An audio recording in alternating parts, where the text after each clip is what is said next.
Purihin ang Diyos, ano to, kabutingan niya. Amen. Salamat sa pag-ibig, salamat sa lahat-lahat na kaloob niya. Yung pagkasalamat, na natutuwa ako dahil yung mga women, dami nila.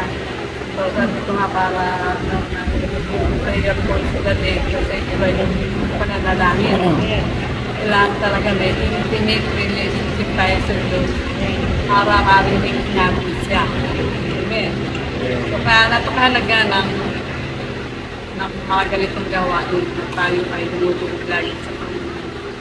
Kasi doon tayo, doon natin yung supplication, doon natin mga panalangin natin. Siyempre, kung hindi tayo nanalangin, alam ng Diyos yung ating pangailangan. Pero kailangan din na mag-submit tayo sa Kanya. Na talagang samo talaga natin itong mga panalangin natin. Kahit may pagsubok man o wala, kailangan natin manalangin. Kasi yung intimacy natin sa Lord ay napakahalaga para na talagang ang Diyos ay, di ba sabi nga sa pamagat natin, God hears our prayer. So, ibig sabihin, ang Diyos ay nakikinig sa ating mga panalangin at tumutugon. Sabihin ng hear, tumutugon sa ating mga panalangin. So, ito po ay basahin po natin sa Psalms 34. Maaring na po ito kung maalala. Psalms 34, verse 15 hanggang 17. Verse 15. Basahin natin, basahin natin ang sabay-sabay. 15 hanggang 17. 34, verse 15, 16, 17. 34, verse 15. Mga mahal ni Yahweh sa pagpatuloy ng Panginoon, sa kanilang pagdaing, lagi siyang tumutugon. Sa mga masasama siya'y tumatalikod, at sa alaala sila'y mawawala. Agad dinirinig daing ng matuwid, iniligtas sila sa mga panganib. Again, praise our Diyos. Mag-pray muna po tayo, Father God. We thank you, we praise you, we honor you. Amen. God, hallelujah, sa iyong kapangyarihan, Panginoon. Kami, Panginoon, ay dumuluhod, Panginoon, sa dumudulog ng God, hallelujah. Sa lahat ng aming mga panalangin, ito po ang manguna, magbasbas, magpala nito, magandang spirito. Kayo po ang magturo sa amin. As nais niyo, O God, hallelujah, na tunay, O God, ang kapangyarihan mo lamang, O God, ang maihayag, ang butihan ng Panginoon lamang, O God, ang aming maranasan, Panginoon, binawasak namin ang lahat ng gawa ng kaaway, Panginoon, walang karapatan sa gawain ng ito. Hindi ka nga po sa kalangin. In Jesus' name we pray. Amen. Yeah. Sabi po dito, maliwanag po, ang Diyos ay tumutugon sa ating mga panalangin. The eyes of the Lord are upon the righteous. Ano po ba yung righteous? Diba yung matuwid? Sino ba yung sinasabi dito na matuwid ng Diyos? Yung pong nananampalataya sa Kanya. Of course, lahat tayo nagkakasala. Pero ang tinuturing ng matuwid ay yung mga nananampalataya sa Kanya. Kasi tayo nananampalataya, alam natin na kapag tayo nagkasala, naahingi tayo ng tawad sa Panginoon eh. Di ba? So nawawala yung sabi nga doon sa Isaiah 59:2, nagiging hindrance o nagiging dahilan bakit tayo tinutugon ng Panginoon. Bakit tayo hindi nabibinig ng Panginoon? Dahil sa ating mga kasalanan. Di ba, tinuruan tayo dito sa Acts. Adoration, of course, unahin natin yung purihin siya, sambahin siya, sa dakilaan niya, pangyarihan niya. Yan, di ba? Confession, of course, ipapalinis tayo. Kasi lagi nagkakasala tayo.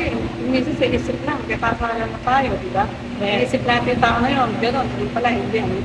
So yun, mahalaga, nagpapalinis talaga tayo. Yan. At nagpapasalamat tayo sa pangyarihan. Yes. At nagpapasalamat tayo sa kapatid, sa katakilaan niya. Kahit tayo nagkakasala, tayo ay Kanya at tuloy na pinapatawad. Salamat sa dugo ng Panginoon. At po sa cross ng Calvario. Yun yung mga benepisyo na ating natatanggap. Kahit tayo nagkakasala, patuloy na tayong pinatatawad. Dahil bahal tayo ng Diyos. Ayaw niya tayo na mapahanga. Kaya gusto niya, lagi tayong lumapit sa kanya. No? Control tayo ng intimacy, ano?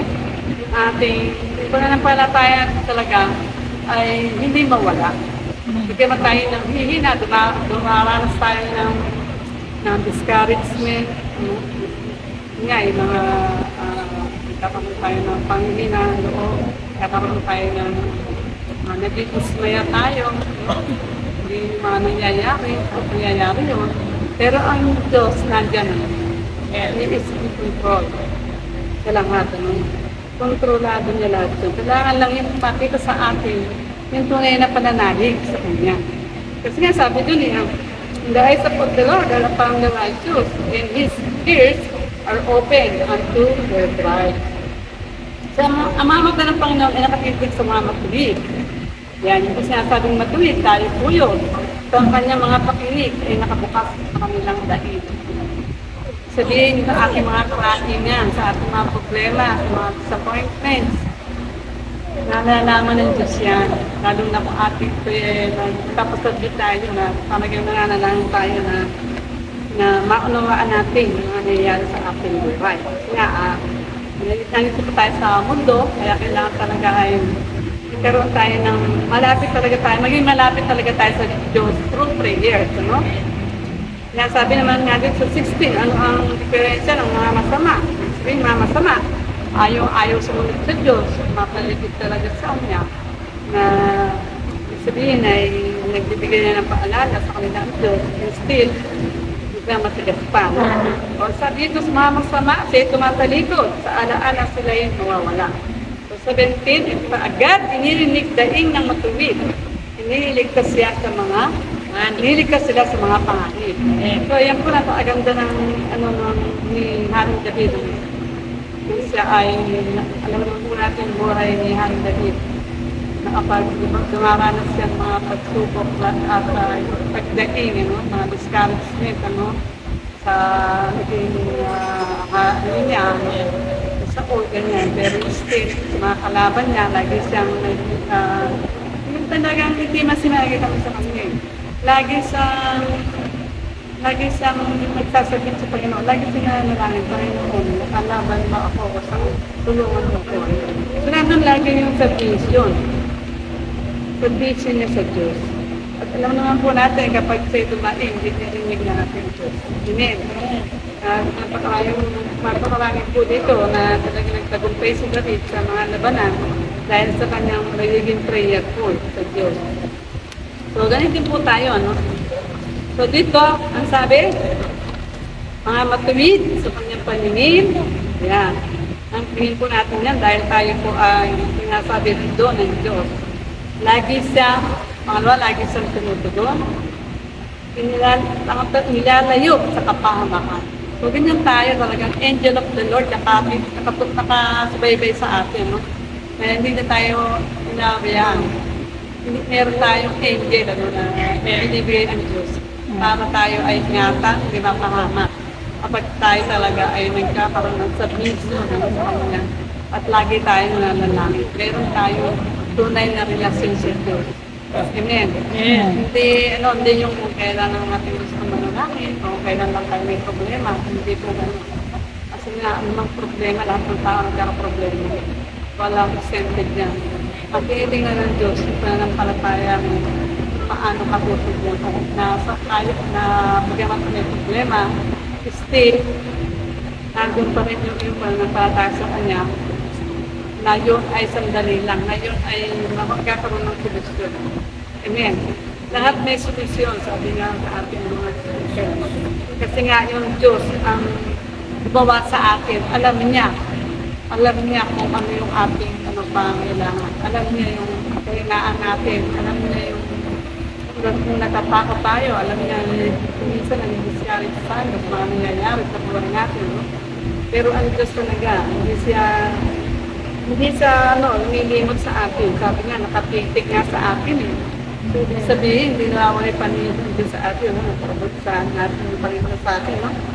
So, ayan, if we have relationship with God, dahil talaga, atong talagang sinisik natin yung kanyang salita para sa ay masunod at honor him.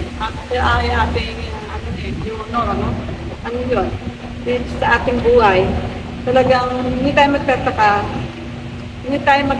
na tayo ay kanyang diringgin, no? Siya ay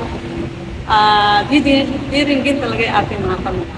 Kasi nga, yun nga, yung honor natin siya, despite na siya naman may hawak ng lahat, siya nakakaalam ng lahat. Tayo, di natin alam, may nangyayari bukas, di ba? Di natin alam tayo magkakasakit, di natin alam tayo ay magkakaroon ng problema.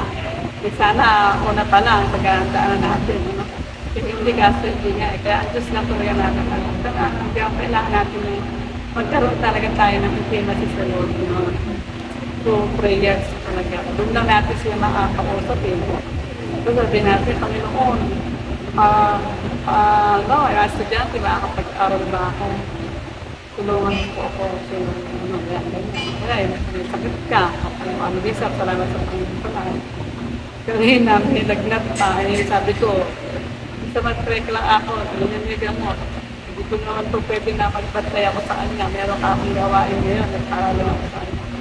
So yun, pagkatuwara lang talaga natin sa Panginoon.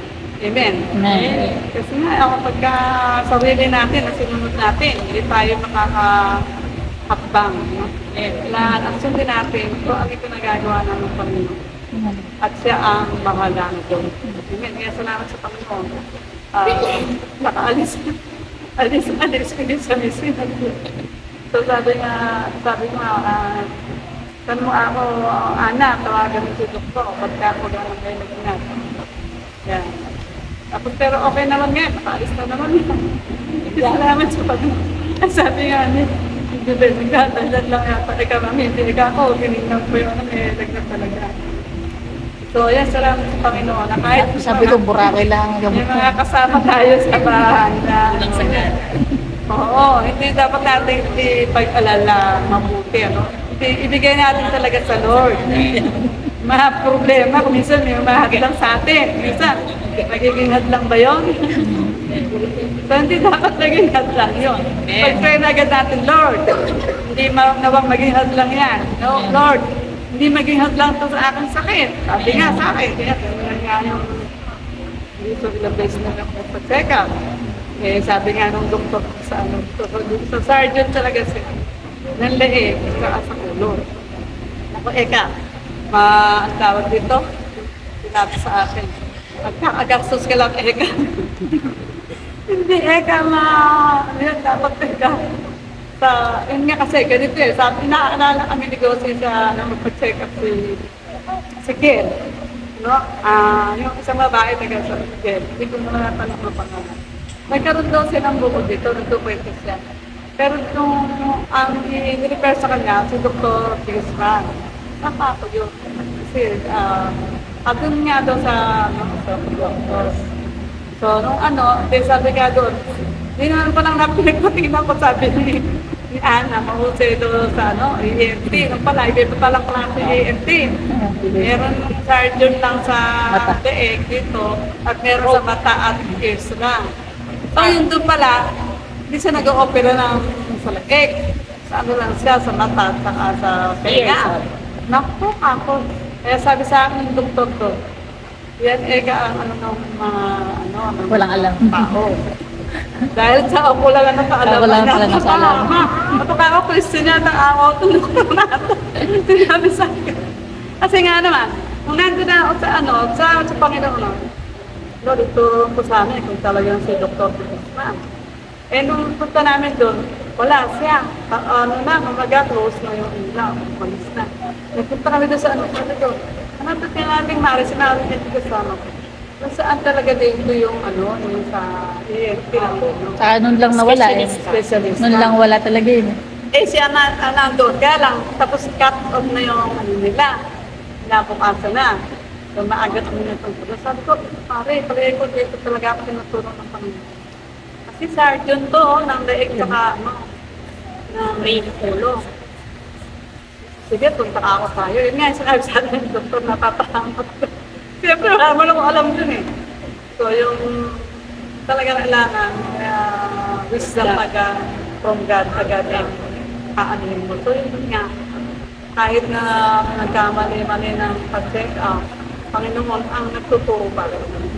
Kaya salamat sa Panginoon na yun nga, by Monday, lamang o-opera na agad o kung biopsy. Pero kiniklaim ko na bahala ang Panginoon doon.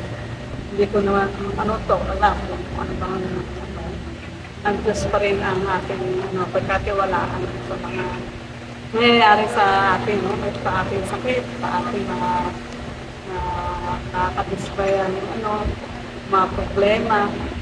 Basta ibigay lang natin. Kasi pagka problema natin, na-stress tayo, sabi nga doon sa pinanong sa low carb. Isang dahilan, kaya talaga masakit dahil sa stress. So, pagkatiwala talaga lang natin lahat sa Lord. Amen. Yan, salamat sa Diyos. Pagiging po ang Diyos.